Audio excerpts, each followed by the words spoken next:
Hola, en este vídeo vamos a ver las propiedades de los compuestos iónicos, pero relacionarlo también con la ecuación de Born-Landé, porque realmente la ecuación de Born-Landé nos permite hacer un análisis realmente fácil, como a partir de, para poder relacionar la energía de red con las cargas de nuestros iones y con la distancia interiónica, si lo recordáis. De hecho, hay muchos ejercicios que nos pueden plantear de forma cualitativa sobre qué compuesto iónico es más soluble, es más difícil a ser rayado, es más frágil, tiene mayor punto de fusión, y todo eso se puede razonar a partir de la ecuación de Born-Landé. ¿Vale?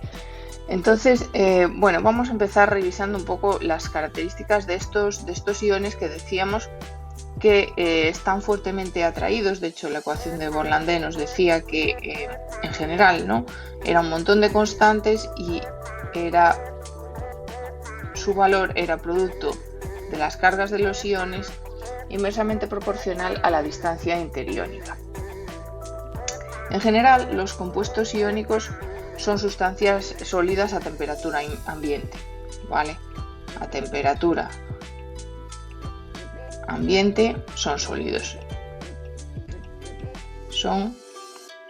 porque forman redes cristalinas que habíamos dicho que son muy estables, y de hecho que serán tanto más estables cuanto mayor sea el valor de esta energía reticular en valor absoluto, ¿vale? Tienen unos puntos de fusión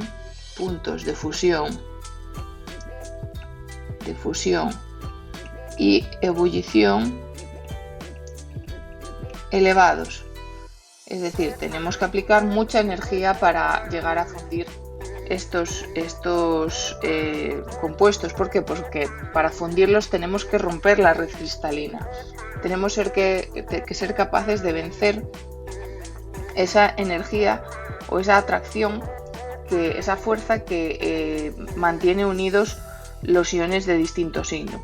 Entonces, esa fuerza o ese punto de fusión aumenta realmente con el valor del aumento de energía reticular. Es decir, cuanto mayor sea la energía reticular en valor absoluto, mayor será la temperatura de fusión o de ebullición, ¿vale? Mayor será porque mayor energía reticular significaba más estabilidad, lo cual quiere decir que es más difícil fundir ese compuesto, ¿vale? Con respecto a la dureza, tenemos que recordar la dureza es la resistencia de un material a ser rayado. Resistencia a ser rayado, ¿vale? Recordad la escala de Mohs, que el diamante era el compuesto más duro, el yeso era el compuesto más blando. Para rayar un compuesto iónico tenemos que vencer la atracción, las fuerzas de atracción que mantiene unidos estos dos iones, ¿vale? Tenemos que vencer estas fuerzas de atracción. Entonces, y esto en general en los compuestos iónicos es difícil. En general son materiales duros, ¿vale? Pero sí que nos pueden preguntar en algún ejercicio, oye, pues ¿cuál de estos compuestos iónicos es más duro? Entonces tendremos que evaluarlo evaluando esta energía reticular. Será más duro, o sea, la dureza aumenta cuando aumenta el valor absoluto de la energía reticular, ¿vale? Esto sí que nos lo puede preguntar, y tendremos que evaluar pues estos términos. Oye, ¿cuáles son las cargas? ¿Cuál es la distancia interiónica? O cómo varían los radios de los elementos que nos piden comparar.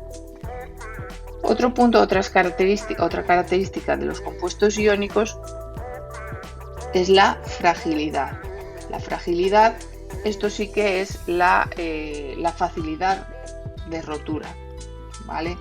Es decir, se rompen fácilmente.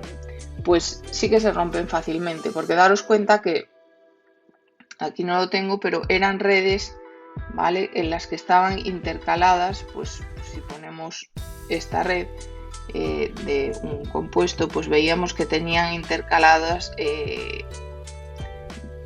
así las cargas, ¿vale? Iban intercaladas. Esto lo estoy poniendo en un solo plano, ¿vale?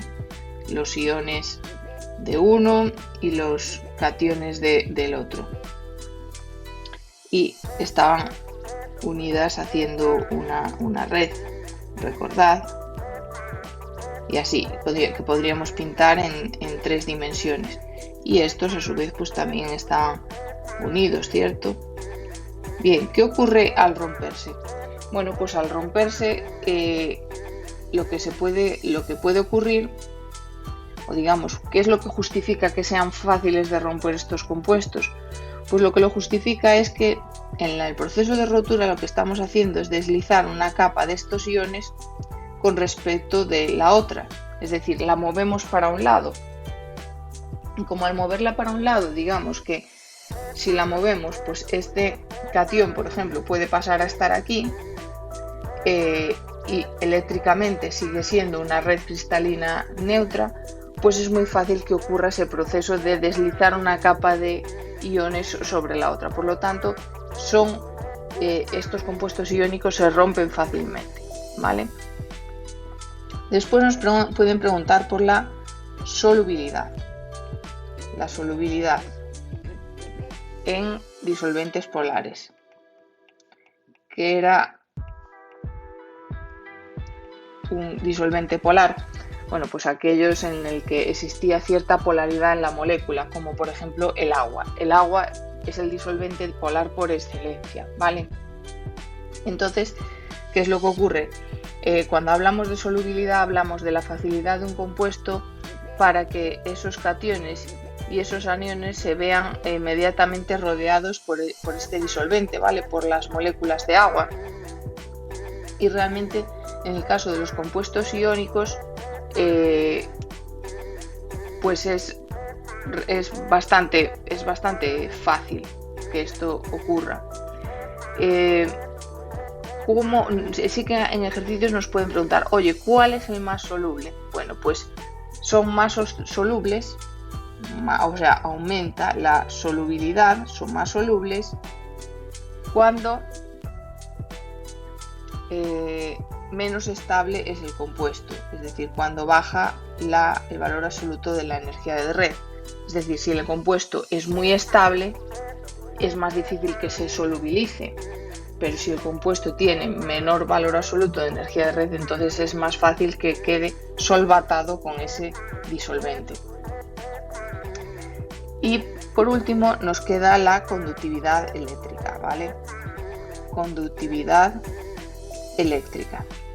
Bueno, en general los compuestos iónicos no conducen la electricidad, ¿vale? Ellos son ya eléctricamente neutros. Como podemos ver aquí, pues las cargas están equilibradas, son compuestos eléctricamente neutros, entonces los cationes e iones están en una posición, los cationes y aniones están en una posición fija y por lo tanto los electrones no se mueven de sus orbitales.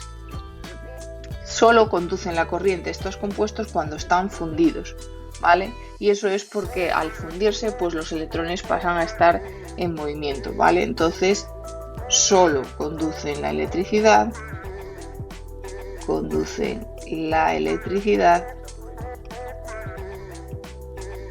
cuando están fundidos.